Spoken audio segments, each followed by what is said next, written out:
fasilka riyada galmada weli ma ku riyootay adiga oo galmo samaynaya ama ay cid kaleba ku galmoonayso.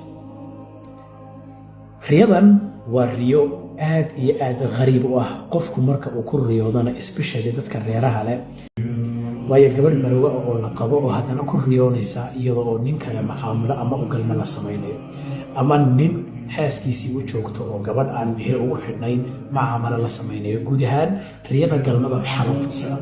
weli ma ku riyootay aan ku weydiiye ma haysaa riyooyin ku dhigay? ma tahay dadka riyooda habeen kasta? maxay tahay haddaba riyada galmada?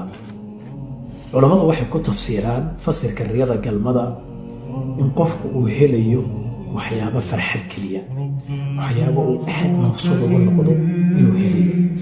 gabadha reerka leh ee ku riyoonaysa iyadoo nin kale galmo la samaynaya ama macaamilo waxay noqonaysaa in ilaahay subxaanahu wa tacaala awlaad siinayo, weliba uu siinayo wiil ay dhali doonto biidnillahi alkariim ama ay mar dhow oor yeelan doonto.